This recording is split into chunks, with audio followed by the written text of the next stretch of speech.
ವಸುದೇವಸುತಂ ದೇವಂ ಕಂಸಚಾಣೂರಮರ್ದನಂ ದೇವಕೀ ಪರಮಾನಂದಂ ಕೃಷ್ಣಂ ವಂದೇ ಜಗದ್ಗುರುಂ. ಶ್ರೀಕೃಷ್ಣಂ ವಂದೇ ಜಗದ್ಗುರುಂ. ಅವನೊಬ್ನೇ ಗುರುವಾಗಿ ಎಲ್ಲರಿಗೆ ಸರಿಯಾದ ಮಾರ್ಗದರ್ಶನವನ್ನ ಕೊಡ್ತಾ ಇದ್ದಾನೆ ಅಂದ್ರೆ ಖಂಡಿತವಾಗ್ಲೂ ತಪ್ಪಾಗೋದಿಲ್ಲ. ಗುರು ಅನ್ಬೇಕಾದ್ರೆ ಕೃಷ್ಣಂ ಒಂದೇ ಜಗದ್ಗುರು. ಅವನೇ ವ್ಯಾಸರ ರೂಪದಲ್ಲಿ ಬಂದು ಎಲ್ಲ ವೇದಗಳನ್ನ ನಮಗೆ ಕರ್ಣಿಸ್ದ ಅಂತಲೂ ಸಹ ಹೇಳ್ತಾ ಹೋಗ್ತಾರೆ. ಅದಕ್ಕೇನೆ ವ್ಯಾಸಾಯ ವಿಷ್ಣು ರೂಪಾಯ ವ್ಯಾಸ ರೂಪಾಯ ವಿಷ್ಣವೇ ನಮೋ ವೈ ಬ್ರಹ್ಮನಿಧಯೇ ವಾಸಿಷ್ಠಾಯ ನಮೋ ನಮಃ ಅಂತ ಹೇಳ್ತಾ ಹೋಗ್ತೇವೆ. ಹಾಗೇನೆ ಈ 13ನೇ ಅಧ್ಯಾಯದಲ್ಲಿ ತನ್ನ ಮಹಿಮೆಯನ್ನ, ತನ್ನ ಹಿರಿಮೆಯನ್ನ ಆತನೇ ಹೇಳ್ತಾ ಹೋಗ್ತಾನೆ. ಆ ಇಲ್ಲಿಯ ಶ್ಲೋಕದವರೆಗೆ ತಾನು ಹೇಗೆಲ್ಲ ಇದ್ದೀನಿ ಅನ್ನೋದನ್ನ ಸಂಕ್ಷಿಪ್ತವಾಗಿ ಹೇಳಿದ್ರೆ, ಇನ್ನು ಮುಂದೆ ಆತ ತನ್ನ ಮಹಿಮೆಯನ್ನ ವಿಸ್ತಾರವಾಗಿ ಹೇಳ್ತಾ ಹೋಗ್ತಾನೆ. ಅಂದ್ರೆ 10th ಸ್ಟ್ಯಾಂಡರ್ಡ್ ವರೆಗೂ ಮಕ್ಕಳಿಗೆ ಒಂದ್ ರೀತಿ ಪಾಠ ಮಾಡ್ತಾ ಹೋಗ್ತಾರಲ್ವಾ, ಹೀಗೆ ಹೀಗೆ ಹೀಗೆ, ಅಥವಾ 1ನೇ ಕ್ಲಾಸ್ ಮಕ್ಕಳಿಗೆ ಕೈ ಹಿಡಿದು ತಿದ್ದಿಸ್ತಾ ಹೋಗ್ತಾರ. ಅದೇ ಕಾಲೇಜಿಗೆ ಬಂದ್ಮೇಲೆ ನೋಟ್ಸ್ ಮಾಡಿದ್ರ ಅಂತಾನೂ ಕೇಳಲ್ಲ, ನೋಟ್ಸ್ ಚೆಕ್ ಮಾಡೋದಿಲ್ಲ, ಏನು ಮಾಡಲ್ಲ ಅಲ್ವಾ. ಅವ್ರ ಪಾಡಿಗೆ ಅವ್ರು ಪಾಠ ಮಾಡ್ಕೊಂಡು ಹೋಗ್ತಾರೆ, ನಿಮ್ಗೆ ಇಷ್ಟ ಇದ್ರೆ ಕೇಳಿ ಅಂತ ಹೇಳ್ತಾ ಇರ್ತಾರೆ. ಆದ್ರೆ ಇಲ್ಲಿ ಆತರ ಅಲ್ಲ. ಅಂದ್ರೆ ಸೂಕ್ಷ್ಮವಾಗಿ ಹೇಳಿದಂತಹ ವಿಚಾರವನ್ನ, ಸಂಕ್ಷಿಪ್ತವಾಗಿ ಹೇಳಿದಂತಹ ವಿಚಾರವನ್ನ ಭಗವಂತ ಇನ್ನು ಮುಂದೆ ವಿಸ್ತಾರವಾಗಿ ಹೇಳ್ತಾ ಹೋಗ್ತಾನೆ. ಅಂದ್ರೆ ಇನ್ನು ಡೀಪ್ ಆಗಿ ಹೇಳ್ತಾ ಹೋಗ್ತಾನೆ. ಎಲ್ಲಾ ಕಡೆ ಇರುವವನು ಅವನೇ ಅಂತ ತಿಳಿಸ್ತಾ ಹೋಗ್ಬೇಕಾದ್ರೆ ಇನ್ನೂ ವಿಸ್ತಾರವಾಗಿ ಇನ್ನೂ ಏನೆಲ್ಲಾ ಹೇಳ್ತಾನಪ್ಪ ಅಂತ ನೋಡೋದಾದ್ರೆ, ಆತ ಹೇಳ್ತಾ ಹೋಗ್ತಾನೆ, ಪ್ರಕೃತಿಂ, ಭೌತಿಕ ಪ್ರಕೃತಿಯನ್ನು, ಪುರುಷಂ, ಜೀವಿಗಳನ್ನ, ಚ ಕೂಡ, ಏವ ಖಂಡಿತವಾಗಿಯೂ, ವಿಧಿ ನೀನು ತಿಳಿಯಬೇಕು, ಅನಾಧಿ ಆದಿ ಇಲ್ಲದ, ಉಭೌ ಅಂದ್ರೆ ಎರಡು, ಅಪಿ ಕೂಡ, ವಿಕಾರಾನ್ ಪರಿವರ್ತನೆಗೊಳ್ಳುವುದು, ಛ ಕೂಡ, ಗುಣಾನ್ ಮೂರು ಪ್ರಕೃತಿಯ ಗುಣಗಳು, ಛ ಕೂಡ, ಏವ ಖಂಡಿತವಾಗಿಯೂ, ವಿಧಿ ತಿಳಿದುಕೋ, ಪ್ರಕೃತಿ ಭೌತಿಕ ಪ್ರಕೃತಿಯು, ಸಂಭವಾನ್ ಉತ್ಪನ್ನವಾದ ಅಂತ. ಅಂದ್ರೆ ಏನ್ ಹೇಳ್ತಾ ಹೋಗ್ತಿದಾನಪ್ಪ ಭಗವಂತ ಅಂತ ಅಂದ್ರೆ, ಭಗವಂತ ನಿಯಂತ್ರಣಕ್ಕೆ ಹೊಂದುವ ವಸ್ತುಗಳು ಯಾವುದು ಅಂತ ಅಂದ್ರೆ, ಒಂದು ನಿತ್ಯವಾದ ವಸ್ತುಗಳು, ಇನ್ನೊಂದು ಪ್ರಕೃತಿ ಮತ್ತು ಪುರುಷ ಅಂತ ಹೇಳ್ತಾ ಹೋಗ್ತಾರ. ಅಂದ್ರೆ ನಿತ್ಯವಾದ ವಸ್ತು ಅಂತ ನೋಡೋದಾದ್ರೆ ಇಲ್ಲಿ ನಾವು ನಿತ್ಯ ವಸ್ತುಗಳನ್ನೇ ಪ್ರಕೃತಿ ಪುರುಷ ಅಂತ ಹೇಳ್ತಾ ಹೋಗ್ತೀವಿ. ಎರಡನೇದು ಆ ಹುಟ್ಟಿನಿಂದ ನಾಶವಾಗುವಂತಹ ವಸ್ತುಗಳು ಅಂತ ತಗೊಳ್ತಾರೆ. ಇಲ್ಲಿ ನಿತ್ಯ ವಸ್ತು ಅಂದ್ರೆ ಪ್ರಕೃತಿ ಮತ್ತು ಪುರುಷ. ಪ್ರಕೃತಿ ಅಂತ ಅಂದ್ರೆ ಮೂಲಭೂತವಾದಂತಹ ವಸ್ತು. ಆತ ಅನಾದಿ ನಿತ್ಯವೂ ಹೌದು. ಹಂಗಂದ ತಕ್ಷಣ ನಮಗನ್ಸುತ್ತೆ, ಪ್ರಕೃತಿ ಹೇಗೆ ಅನಾದಿ ನಿತ್ಯ ಆಗತ್ತೆ? ಪ್ರಕೃತಿ ಭಗವಂತ ಸೃಷ್ಟಿ ಮಾಡ್ತಾನೆ, ಆಮೇಲೆ ಪ್ರಳಯ ಕಾಲದಲ್ಲಿ ಎಲ್ಲವನ್ನ ಕಬಳಿಸ್ಬಿಡ್ತಾನಲ್ವಾ ಅಂತ ನಮಗನ್ಸುತ್ತೆ. ಇಲ್ಲ, ಪ್ರಕೃತಿ ಅನಾದಿ ನಿತ್ಯ, ಅದು ಯಾವಾಗ್ಲೂ ಸಹ ಇರುತ್ತೆ. ಹೇಗಪ್ಪ ಅಂತ ಅಂದ್ರೆ, ಸೂಕ್ಷ್ಮ ರೂಪದಲ್ಲಿ ಇರುತ್ತೆ ಪ್ರಳಯ ಕಾಲದಲ್ಲಿ, ಸೃಷ್ಟಿ ಕಾಲದಲ್ಲಿ ಸ್ಥೂಲ ರೂಪದಲ್ಲಿ ವಿಸ್ತಾರ ಆಗ್ತಾ ಹೋಗುತ್ತೆ.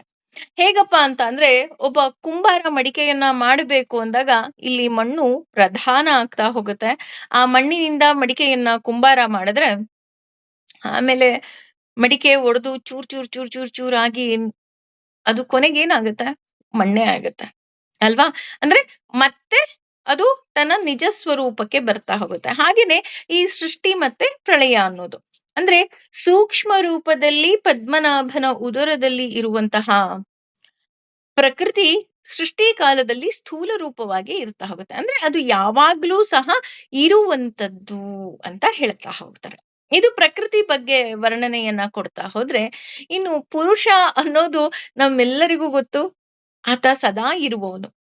ಪುರುಷ ಅಂದ್ರೆ ಎರಡು ಅರ್ಥ ಬರ್ತಾ ಹೋಗುತ್ತೆ. ಒಂದು ಪುರುಷ ಅಂದ್ರೆ ಜೀವಿ. ನಾವ್ ಯಾವಾಗ್ಲೂ ಎಲ್ ಮೇಡಮ್ ಇರ್ತೀವಿ ಅಂತ ಅಂದ್ರೆ ಖಂಡಿತವಾಗ್ಲೂ ನಮ್ಮ ಈ ಆತ್ಮಕ್ಕೆ ಸಾವಿಲ್ಲ. ಇದು ಪದೇ ಪದೇ ಪದೇ ಪದೇ ಹುಟ್ಟುತ್ತಾನೆ ಇರುತ್ತೆ. ಇನ್ನೊಂದು ಅರ್ಥದಲ್ಲಿ ಪುರುಷ ಅಂತ ಅಂದ್ರೆ ಭಗವಂತ. ಈ ಪ್ರಕೃತಿಯನ್ನ ಹಾಗೂ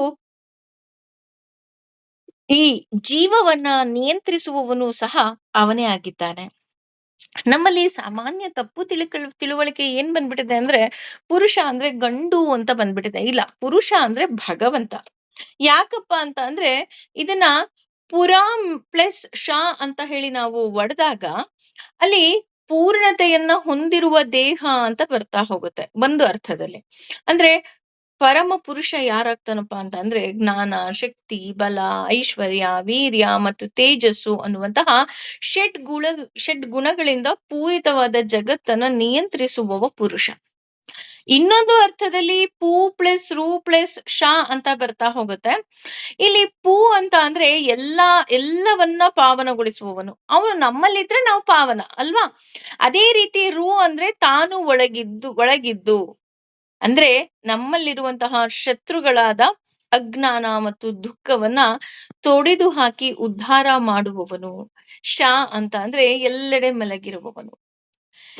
ಇಲ್ಲಿ ಭಗವಂತ ಎರಡು ರೀತಿಯಾದಂತಹ ಕೆಲಸಗಳನ್ನ ಮಾಡ್ತಾ ಹೋಗ್ತಾನೆ.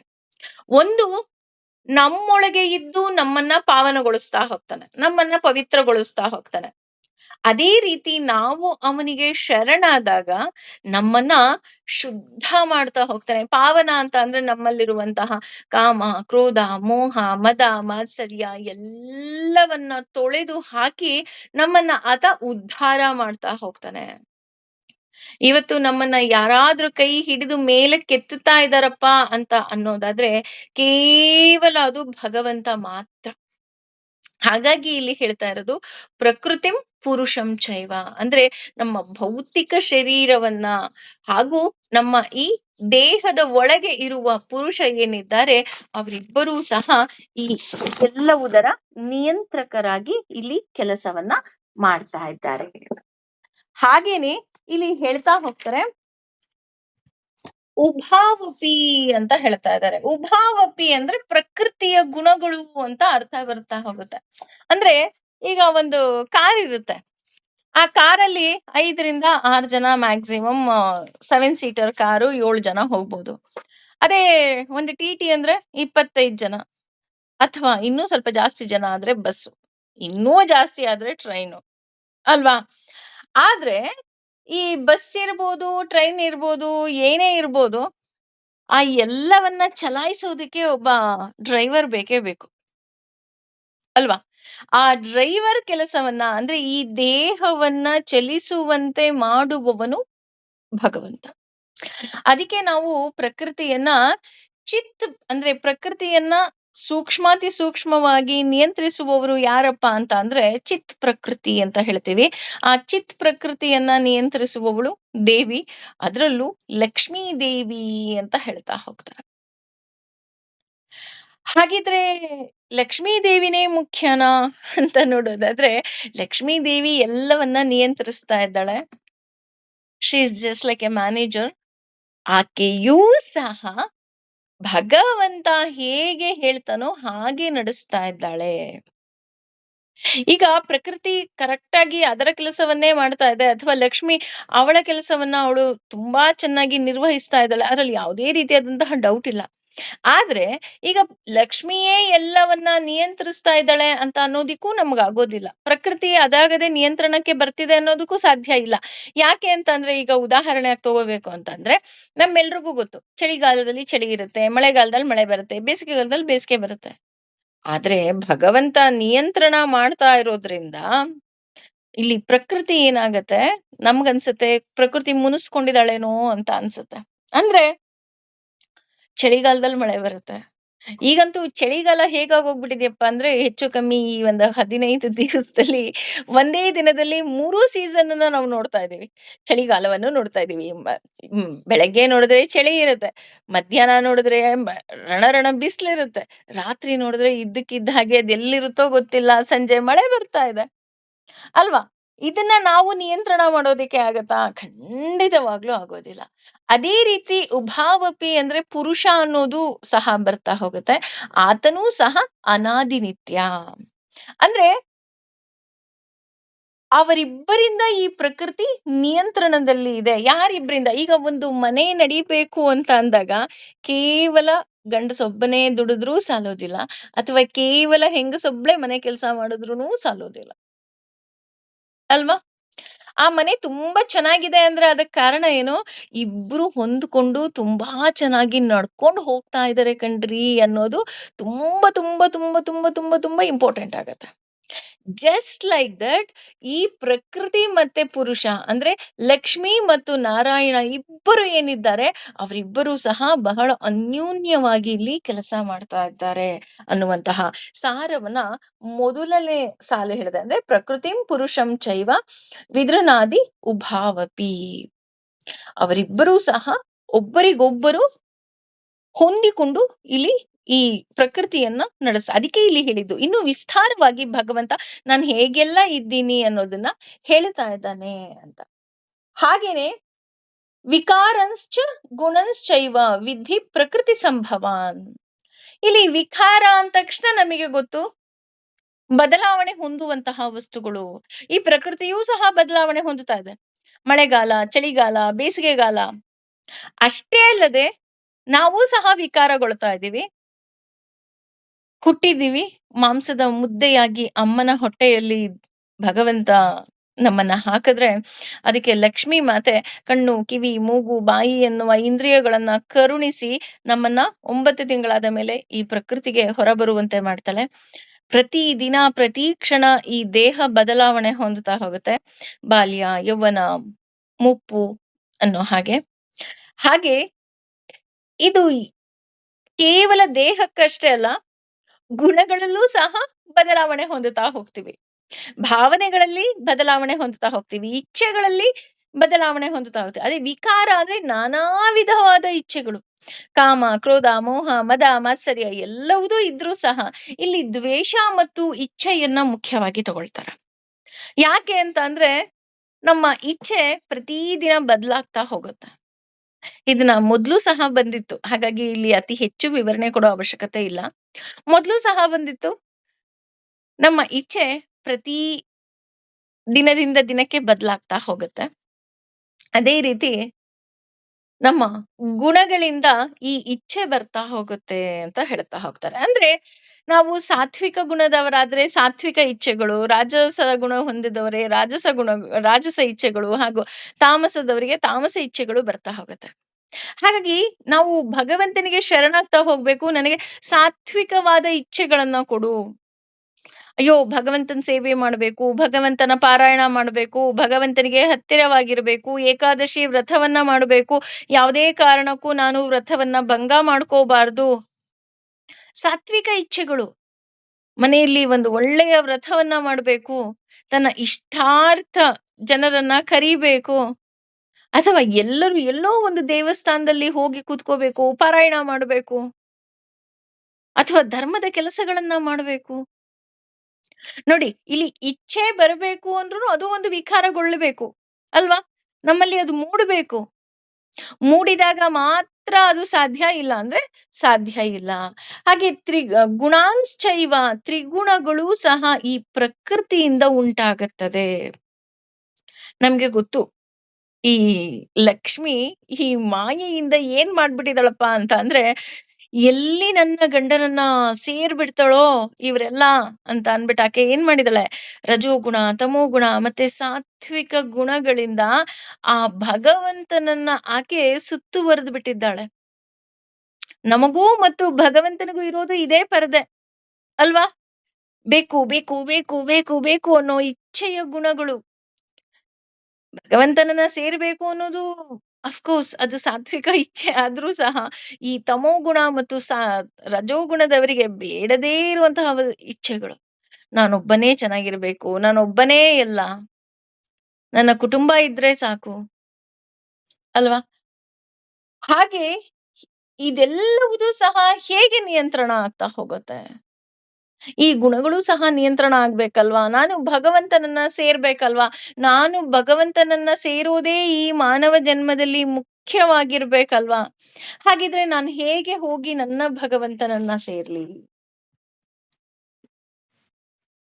ಹೌದು, ನಾವು ಈ ದೇವಿಯನ್ನ ಕೇಳ್ಕೊಳ್ಳೋದು ಹೇಗೆ, ಅಥವಾ ಈ ಪ್ರಕೃತಿಯನ್ನ ಮೀರಿ ನಾನು ನನ್ನ ಭಗವಂತನನ್ನ ಸೇರೋದು ಹೇಗೆ ಅಂತ ಮುಂದಿನ ಶ್ಲೋಕದಲ್ಲಿ ಹೇಳ್ತಾ ಹೋಗ್ತಾನೆ ಭಗವಂತ. ಕಾರ್ಯ ಪರಿಣಾಮವಾದ ಕಾರಣ, ಎಲ್ಲ ಕಾರಣಗಳ ಕರ್ತೃತ್ವೇ ಸೃಷ್ಟಿಯ ವಿಚಾರದಲ್ಲಿ ಹೇತು ಸಾಧುವು ಎಂದು ಪ್ರಕೃತಿ ಭೌತಿಕ ಪ್ರಕೃತಿಯು ಉಚ್ಯತೆ ಹೇಳಲಾಗಿದೆ. ಪುರುಷ ಜೀವಿಯು ಸುಖ ಸುಖ ದುಃಖಾನ್ ಮತ್ತು ದುಃಖಗಳ ಭೋಕ್ ಭೋಕ್ತೃತ್ವೇ ಅನುಭೋಗದಲ್ಲಿ ಹೇತು ಸಾಧನವು ಎಂದು ಉಚ್ಯತೆ ಹೇಳಲಾಗಿದೆ. ಅಂದ್ರೆ ಎಲ್ಲ ಐಹಿಕ ಕಾರಣಗಳ ಮತ್ತೆ ಕಾರಣವು ಈ ಪ್ರಕೃತಿ ಅಂತಾನೆ ಹೇಳ್ತಾ ಹೋಗ್ತಾರೆ. ಈ ಪ್ರಕೃತಿ ಹಲವಾರು ಬಗೆಯ ಸುಖ ದುಃಖಗಳಿಗೆ ಜೀವಿಗಳು ಕಾರಣವಾಗ್ತಾ ಹೋಗತ್ತೆ. ನಮ್ಮ ದೇಹ ಅಥವಾ ಈ ಪ್ರಕೃತಿ, ಈ ಎರಡು ಹೇಗೆ ಕೆಲಸ ಮಾಡ್ತಾ ಇದೆಯಪ್ಪ ಅಂತ ಅಂದ್ರೆ, ನಾನು ಹೇಳದ್ನಲ್ಲ, ಈ ನಮ್ಮ ದೇಹವನ್ನ ಪ್ರಕೃತಿ ಕೊಡ್ತಾ ಹೋಗ್ತಾಳೆ. ಅಂದ್ರೆ ನಮಗೆ ಲಕ್ಷ್ಮಿ ನಮಗೆ ಕರುಣಿಸ್ತಾ ಹೋದ್ರೆ ಇದರಲ್ಲಿ ಇರುವಂತಹ ಎಲ್ಲಾ ಇಚ್ಛೆಗಳನ್ನ ನಾರಾಯಣ ನಮಗೆ ಕೊಡ್ತಾ ಹೋಗ್ತಾನೆ. ಅಂದ್ರೆ ನಾರಾಯಣನಿಂದಲೇ ನಮಗೆ ನಮ್ಮ ಒಳ ಮನಸ್ಸಿನಲ್ಲಿರುವ ಆಸೆಗಳು ಹಾಗೂ ನಮ್ಮ ಕಾಮನೆಗಳು, ನಮ್ಮ ಕೆಲಸಗಳು, ನಮ್ಮ ಮನಸ್ಸು ಎಲ್ಲವನ್ನ, ಅದಕ್ಕೋಸ್ಕರ ನಾವು 11 ಗಂಟೆ 11 ನಿಮಿಷಕ್ಕೆ ಭಗವಂತನಿಗೆ ನಮ್ಮ ಈ ಇಂದ್ರಿಯಗಳನ್ನ ನಿಗ್ರಹ ಮಾಡು ತಂದೆ ಅಂತ ಹೇಳೋದು. ಈ ಎರಡು ಕೆಲಸ ಯಾರು ಮಾಡ್ತಾರಪ್ಪ ಅಂದ್ರೆ, ಒಂದು ನಾರಾಯಣ, ಇನ್ನೊಂದು ಲಕ್ಷ್ಮಿ. ಅದನ್ನೇ ಹೇಳ್ತಾ ಹೋಗ್ತಾರೆ, ಕಾರ್ಯ ಕಾರಣ ಕರ್ತೃತ್ವೇ ಹೇತು ಪ್ರಕೃತಿ ರುಚ್ಯತೆ. ಅಂದ್ರೆ ಈ ಚಟುವಟಿಕೆಗಳಿಗೆಲ್ಲ ಕಾರಣ ಅವನೇ ಆಗಿದ್ದಾನೆ. ಈ ನಮ್ಮ ದೇಹ ದೇವಿ ಕೊಟ್ಟಿದ್ದಾಳೆ ಅಲ್ವಾ, ಆದ್ರೆ ಈ ದೇಹ ಮತ್ತೆ ಅದರಲ್ಲಿರುವಂತಹ ಚಟುವಟಿಕೆ ಗುರುನು ನಾರಾಯಣ. ಅದಕ್ಕೆ ಇಲ್ಲಿ ಹೇಳ್ತಾ ಇರೋದು, ಅವರಿಬ್ಬರೂ ಸಹ ಇಲ್ಲಿ ನಮಗೆ ಕಾರಣರಾಗ್ತಾ ಹೋಗ್ತಾರೆ. ಹೇಗೆ ಮನೆಯಲ್ಲಿ ಅಪ್ಪ ದುಡಿದು ತಂದು ಹಾಕಿದ್ರೆ ಅಮ್ಮ ಮನೆಯಲ್ಲಿ ಮಾಡು ಹಾಕ್ತಾಳೆ, ಹಾಗೇನೆ ಇಲ್ಲಿ ಇಬ್ಬರೂ ಸಹ ಅನ್ಯೋನ್ಯವಾಗಿ ಇಲ್ಲಿ ಕೆಲಸ ಮಾಡ್ತಾ ಹೋಗ್ತಾಳೆ. ಆದ್ರೆ ಇಲ್ಲಿ ನಮಗೆ ಒಂದು ನಾವು ತಿಳ್ಕೋಬೇಕಾಗಿರೋದೇನಪ್ಪಾ ಅಂತ ಅಂದ್ರೆ, ಲಕ್ಷ್ಮಿ ಏನ್ ಮಾಡ್ತಾಳೆ, ನಮಗೆ ಮೊದಲು ಇಂದ್ರಿಯಗಳಿಗೆ ಆಸೆಯನ್ನ ಕೊಡ್ತಾಳೆ. ಯಾಕೆ ಈ ಇಂದ್ರಿಯಗಳಿಗೆ ಆಸೆಯನ್ನ ಕೊಡ್ತಾಳಪ್ಪ ಅಂತ ಅಂದ್ರೆ, ಆಕೆ ನಮಗೆ ಭಗವಂತನಿಂದ ದೂರ ಮಾಡೋದಿಕ್ಕೆ ಅಂತ ನಾವು ಇಲ್ಲಿವರೆಗೂ ತಿಳ್ಕೊಂಡ್ಬಿಟ್ಟಿದ್ದೀವಿ. ಆದ್ರೆ ಅದಷ್ಟೇ ಕಾರಣ ಅಲ್ಲ. ಯಾಕೆ ಅಂತಂದ್ರೆ, ನಾನು ನನ್ನ ಈ ಇಂದ್ರಿಯಗಳಿಂದ ನಾನು ನನ್ನ ಭಗವಂತನನ್ನ ನೋಡೋದಿಕ್ಕೆ ಸಾಧ್ಯವೇ ಇಲ್ಲ, ಶಕ್ತಿಯೇ ಇಲ್ಲ.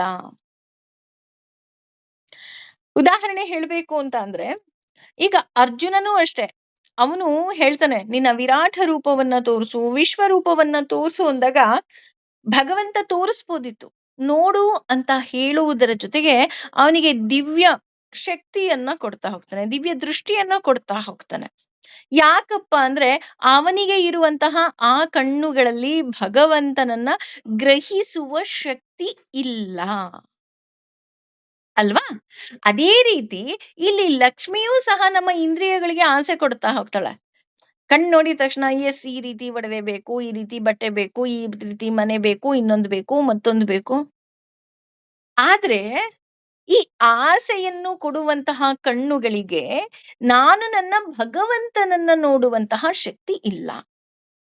ಈ ಎಲ್ಲವನ್ನ ನಾವು ನಿಗ್ರಹ ಮಾಡಬೇಕು. ಅದಕ್ಕೋಸ್ಕರನೇ ಹೇಳಿದ್ದು 11 ಗಂಟೆ 11 ನಿಮಿಷಕ್ಕೆ 11 ಇಂದ್ರಿಯಗಳನ್ನೂ ಸಹ ನಾನು ಭಗವಂತನಿಗೆ ನಿಗ್ರಹಿಸು ಅಂತ ನಾನು ಅವನಿಗೆ ಸಂಪೂರ್ಣವಾಗಿ ಶರಣಾದಾಗ, ಲಕ್ಷ್ಮಿನೂ ಅದೇ ಹೇಳ್ತಾಳೆ, ನಿನ್ನ ಇಂದ್ರಿಯಗಳಿಂದ ಭಗವಂತನನ್ನ ನೋಡ್ಬೇಡ, ನಿನ್ನ ಒಳಗಣ್ಣನ್ನ ತೆಗೆದು ನೋಡು. ನಮಗ್ ಆಲ್ರೆಡಿ ಭಗವಂತ ದಿವ್ಯ ದೃಷ್ಟಿಯನ್ನ ಕೊಟ್ಬಿಟ್ಟಿದ್ದಾನೆ. ಅರ್ಜುನನಿಗೆ ಕೊಟ್ನಲ್ಲ ವಿಶ್ವರೂಪದ ದರ್ಶನವನ್ನ, ಆ ರೀತಿ ನಮ್ಮೆಲ್ಲರಿಗೂ ಇದೆ.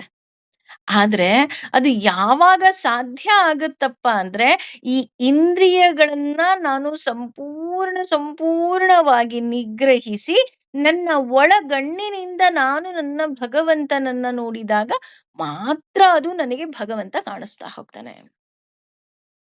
ಯಾರೋ ಒಬ್ರು ನಿಮ್ಮ ಕಷ್ಟಕ್ಕೆ ಪಟ್ಟಂತ ಬಂದು ಸಹಾಯ ಮಾಡ್ತಾರ. ನಮಗೆ ದಿವ್ಯ ದೃಷ್ಟಿ ಇಲ್ಲ ಅಂದ್ರೆ ಅಯ್ಯೋ ಅವ್ರು ಬಂದ್ರು, ಸಹಾಯ ಮಾಡಿದ್ರು, ಹೋದ್ರು. ಅದೇ ನಮಗೆ ಆ ದಿವ್ಯ ದೃಷ್ಟಿಯಿಂದ ನಾವು ನೋಡಿದಾಗ ನಮಗೆ ಗೊತ್ತಾಗುತ್ತೆ, ಇಲ್ಲ ಭಗವಂತನೇ ಅವನನ್ನ ನಮಗೋಸ್ಕರ ಕಳಿಸಿದ್ದು ನಮಗೆ ಸಹಾಯ ಮಾಡ್ಲಿ ಅಂತ. ಅದಕ್ಕೆ ಹೇಳಿದ್ದು, ನಮ್ಮ ಜೀವನದಲ್ಲಿ ಯಾರೇ ಪ್ಲಸ್ ಆಗ್ಲಿ, ಯಾರೇ ಮೈನಸ್ ಆಗ್ಲಿ, ಪ್ರತಿಯೊಂದಕ್ಕೂ ಸಹ ಭಗವಂತ ಕಾರಣನಾಗಿರ್ತಾನೆ. ಯಾಕೆಂದ್ರೆ ಯಾವ ಸಮಯದಲ್ಲಿ ಏನು ಬೇಕು ಅಂತ ಮಗುಗೆ ಹೇಗೆ ಗೊತ್ತಿರೋದಿಲ್ವೋ, ಹಾಗೆ ನಮಗೂ ಸಹ ಯಾವ ಸಮಯಕ್ಕೆ ಏನು ಬೇಕು ಅಂತ ನಮ್ಮ ಯಾರಿಗೂ ಸಹ ಗೊತ್ತಿರೋದಿಲ್ಲ. ಆ ಎಲ್ಲವನ್ನ ಕರುಣಿಸೋದು ಭಗವಂತ. ಎಸ್ ನೋಡು, ಇವ್ರ ಜೀವನದಲ್ಲಿ ಬರ್ತಾರೆ, ಕಷ್ಟ ಬಂದಾಗ ನಾವು ತುಂಬಾ ಜನ ಭಗವಂತನಿಗೆ ಬೈತೀವಿ, ಅಯ್ಯೋ ಭಗವಂತ ಯಾಕಪ್ಪ ಕಷ್ಟ ಕೊಟ್ಟೆ. ಆದ್ರೆ ನಾವು ತಿಳ್ಕೋಬೇಕು, ಆ ಕಷ್ಟ ಬಂದಾಗ್ಲೇ ನನಗೆ ಗೊತ್ತಾಗಿದ್ದು ನನ್ನವರು ಯಾರು ಅಲ್ವಾ. ಕಷ್ಟ ಬಂದಾಗ ಯಾರತ್ರ ನಾವು ಕಷ್ಟ ಅಂತ ಹೇಳ್ಕೊಂಡಾಗ ನಮಗೆ ಗೊತ್ತಾಗುತ್ತೆ, ಎಸ್ ಯಾರು ನನ್ ಕಷ್ಟಕ್ಕಾಗ್ತಾರೆ. ಹಾಗಾಗಿ ಈ ಒಳಗಣ್ಣಿನಿಂದ ತೆರೆದು ನೋಡಿದಾಗ ಮಾತ್ರ ನಾವು ಅವನನ್ನ ನೋಡೋದಿಕ್ಕೆ ಸಾಧ್ಯ. ಹಾಗೆ ಹೇಳ್ತಾ ಹೋಗ್ತಾರೆ, ಪುರುಷ ಸುಖ ದುಃಖಾನಾಂ ಭೋಕ್ತೃತ್ವೇ ಹೇತುರುಚ್ಯತೆ. ಅಂದ್ರೆ ಇಂದ್ರಿಯಗಳಿಗೆ ಇಂದ್ರಿಯಗಳಿಂದ ನಾವು ನೋಡಿದಾಗ ನಮಗೆ ಏನಾಗುತ್ತೆ ಅಂದ್ರೆ, ನಾವು ಅನ್ಕೊಂತಾ ಇದೀವಿ ನನಗೆ ಸುಖ ಸಿಗ್ತಾ ಇದೆ ಅಂತ. ಅದು ಸುಖ ಸಿಕ್ಕೋದಿಲ್ಲ, ಅದು ಕೇವಲ ನಮಗೆ ದುಃಖವನ್ನ ಕೊಡ್ತಾ ಹೋಗುತ್ತೆ.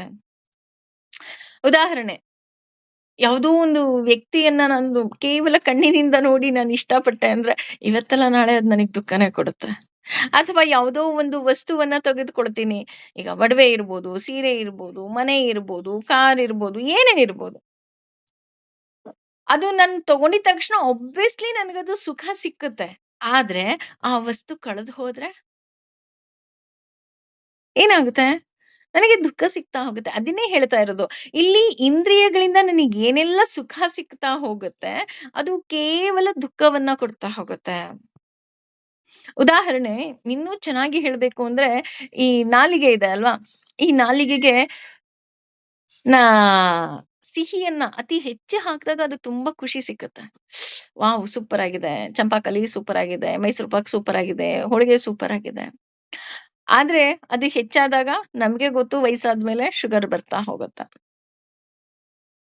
ಅದೇ ಬೇವಿನ ಕಹಿಯನ್ನ ಹಾಕಿದಾಗ ಆಬ್ವಿಯಸ್ಲಿ ಅದಕ್ಕಿಷ್ಟ ಆಗಲ್ಲ. ಆದ್ರೆ ಎಲ್ಲ ರೋಗ ರುಜಿನಗಳನ್ನ ನಿವಾರಿಸೋ ಶಕ್ತಿ ಆ ಬೇವಿಗಿದೆ. ಅಥವಾ ಕಹಿಯಾದ ಔಷಧಿಯನ್ನ ಹಾಕಿದಾಗ ಹೌದು ಅದಕ್ಕಿಷ್ಟ ಆಗಲ್ಲ. ಇಂದ್ರಿಯಕ್ಕೆ ಯಾವುದಕ್ಕೂ ಇಷ್ಟ ಆಗಲ್ಲ. ನಾಲ್ಗೆಗೆ ಯಾವತ್ತಾರು ವಾವ್! ನೀನ್ ಕಹಿಯಾದ ಔಷಧಿನೇ ಕೊಡು ನಾನು ಇಷ್ಟಪಡ್ತೀನಿ ಅಂತ ಹೇಳಿದ್ಯಾ? ಖಂಡಿತ ಇಲ್ಲ.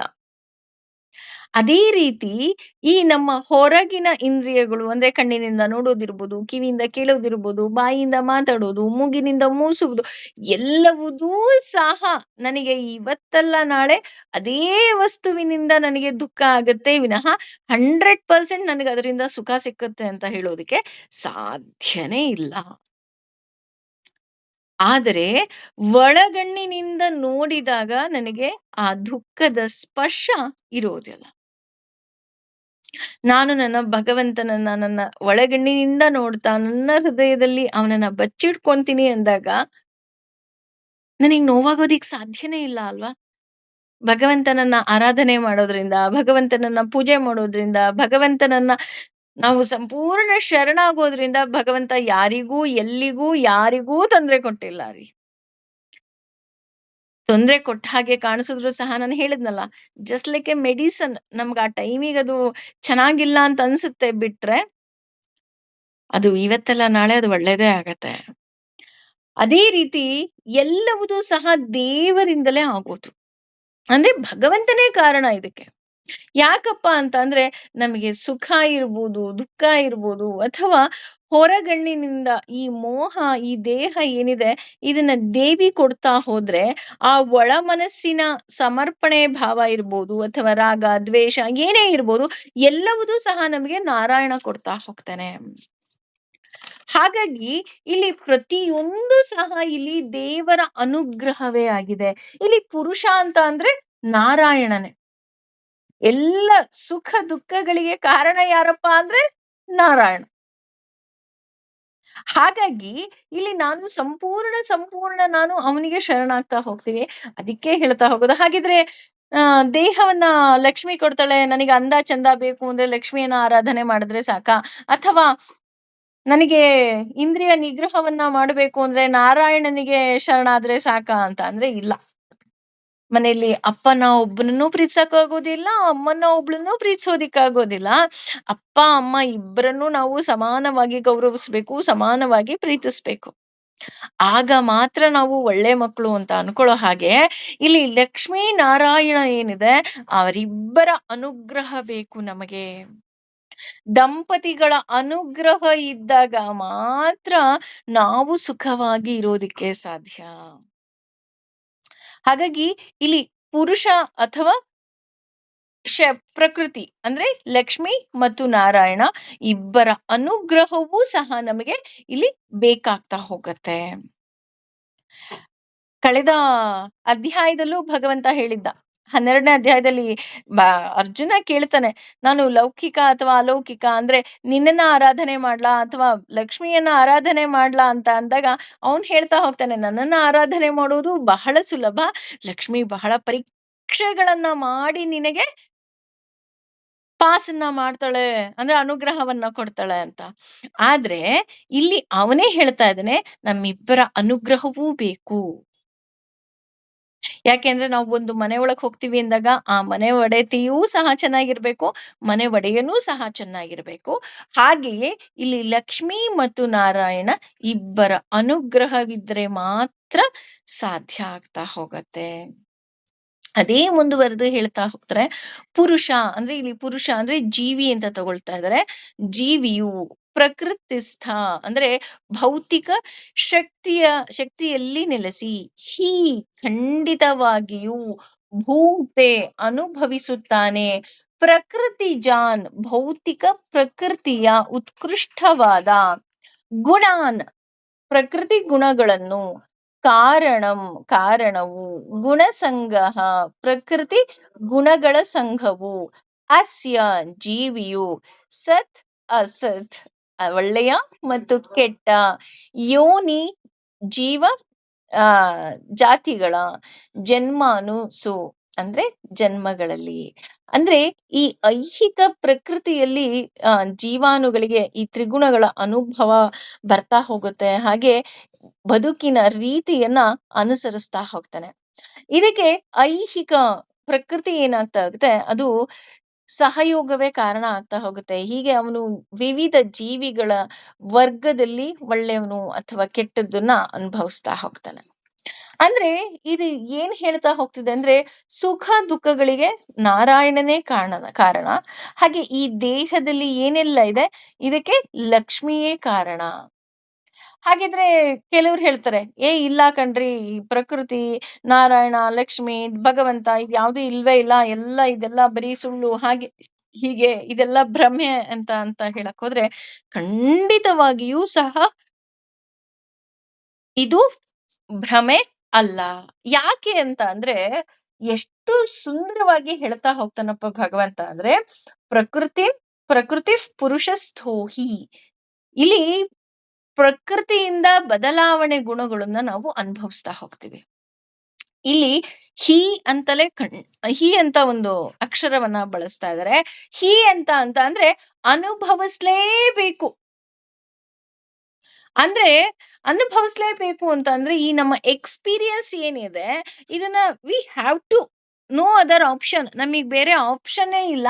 ಯಾಕೆಂದ್ರೆ ಇಲ್ಲಿ ಬಂದಿದೀವಿ ಅಂದಾಗ ನಮಗೆ ಯಾವೆಲ್ಲ ರೀತಿಯಾದಂತಹ ಅನುಭವಗಳು ಸಿಗ್ತಾ ಹೋಗುತ್ತೆ. ಈ ಅನುಭವನ ನಾವು ಅನುಭವಿಸ್ಲೇಬೇಕು. ಈಗ ಉದಾಹರಣೆ, ಈಗ ನನಗೆ ಕಷ್ಟ ಬಂದಿದೆ, ಅಯ್ಯೋ ನನ್ನ ಕಷ್ಟದಿಂದ ಓಡ್ ಹೋಗ್ಬಿಡ್ತೀನಪ್ಪ, ಖಂಡಿತ ಸಾಧ್ಯ ಇಲ್ಲ. ನೀನ್ ಅನುಭವಿಸ್ಲೇಬೇಕು.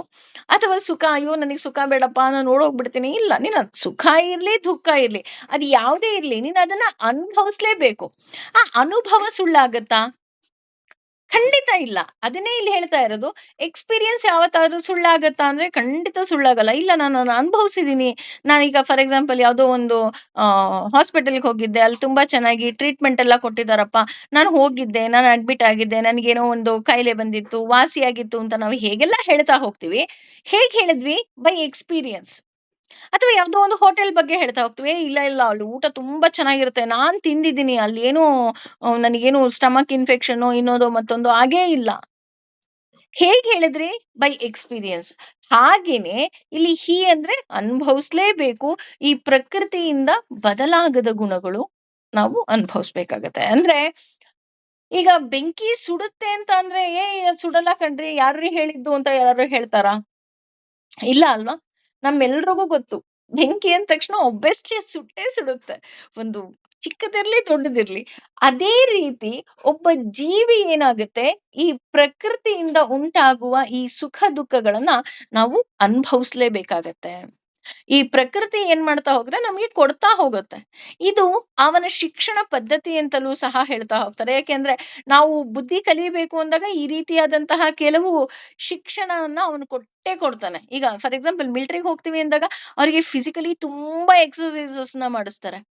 ಅಥವಾ ಆ ಫಿಸಿಕಲ್ ಟೀಚರ್ ಅಂತ ನಾವು ಟ್ರೈನಿಂಗಿಗೆ ಹೋದಾಗ ಆ ಎಲ್ಲ ಎಕ್ಸರ್ಸೈಸಸ್‌ನ ಫಸ್ಟ್ ನಮ್ ಕೈಲೇ ಮಾಡಿಸ್ತಾರೆ ಅಲ್ವಾ? ಮಾಡ್ಸಿ ಆಮೇಲೆ ಅವರಿಗೆ ಟೀಚರ್ ಪೋಸ್ಟ್‌ನ ಕೊಡೋದು. ಈಗ ಯೋಗ ಶಿಕ್ಷಕರಾಗ್ಬೇಕು ಅಂದ್ರೂ ಹಾಗೆ ಅಲ್ವಾ? First they have to do.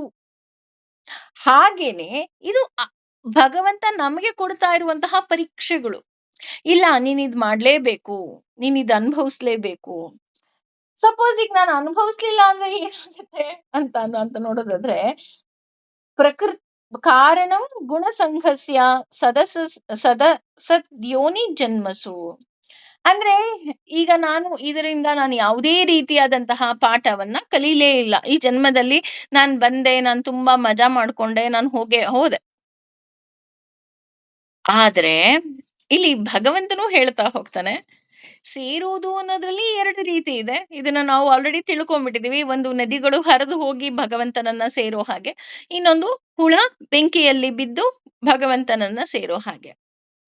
ನಾನು ಹೇಗಾಗಬೇಕು ಅನ್ನುವಂತಹ ಆಯ್ಕೆಯೂ ಸಹ ಇಲ್ಲಿ ನನಗೆ ಭಗವಂತನೇ ಕೊಟ್ಟಿದ್ದಾನೆ. ನೀನು ಹುಳ ಆಗ್ತೀಯಾ ಅಥವಾ ನದಿಯ ಹಾಗೆ ಸಂತೋಷವಾಗಿ ಬಂದು ಸೇರ್ತೀಯಾ?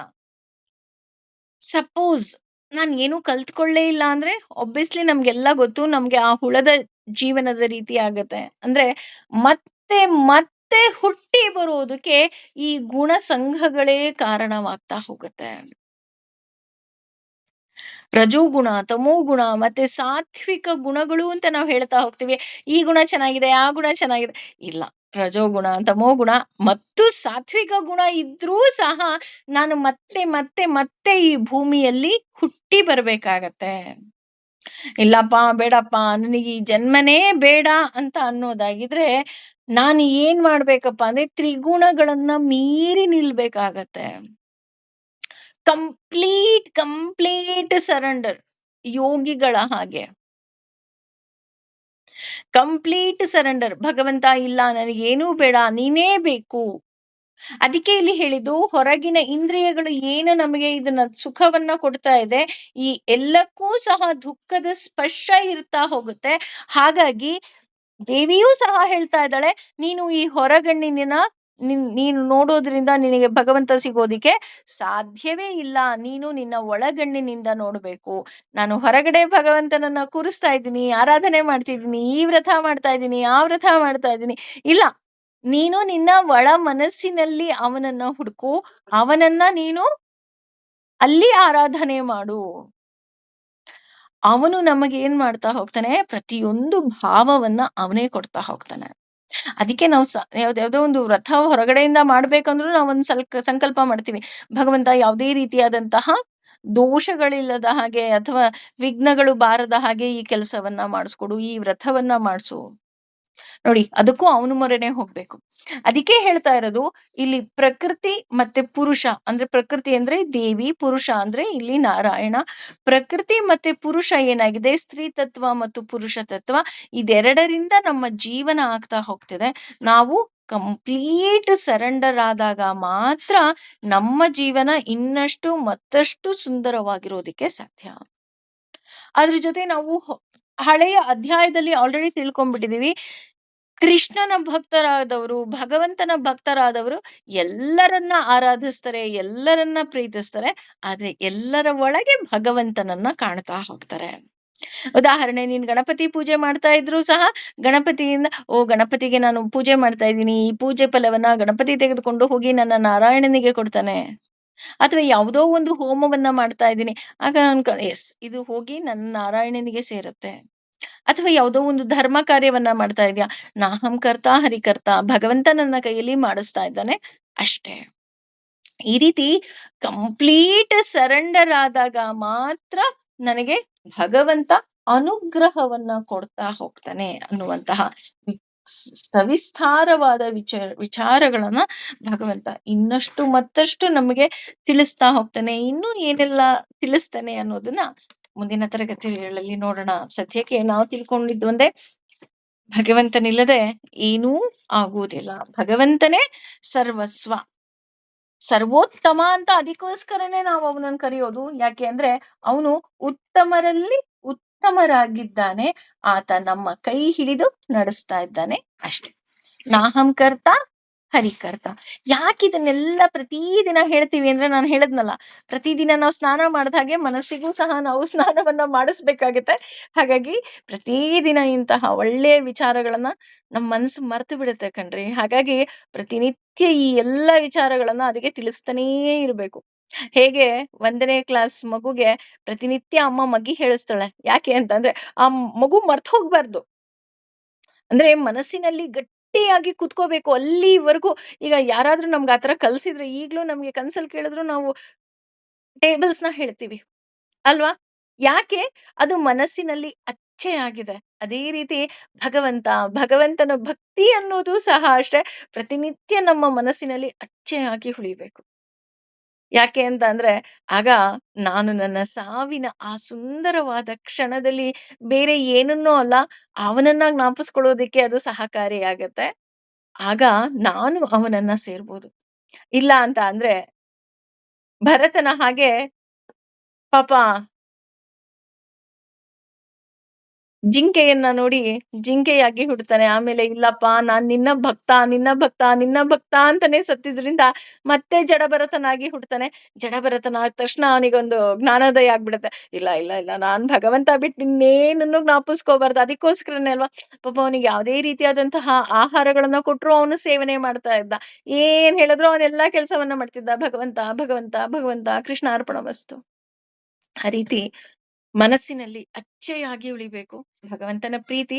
ನಾವು ಭಗವಂತನನ್ನ ಹೇಗೆ ಪ್ರೀತಿಸ್ಬೇಕಪ್ಪ ಅಂದ್ರೆ, ನಿಷ್ಕಾಮವಾಗಿ, ಯಾವುದೇ ರೀತಿಯಾದಂತಹ ಕಾಮನೆಗಳಿಲ್ಲದೆ ನಾನು ನನ್ನ ಭಗವಂತನನ್ನ ಪ್ರೀತಿಸ್ಬೇಕಾಗತ್ತೆ. ಹಾಗಾಗಿ ಪ್ರತಿನಿತ್ಯ ಅವನನ್ನ ಪ್ರೀತಿಸ್ತಾ ಹೋಗೋಣ.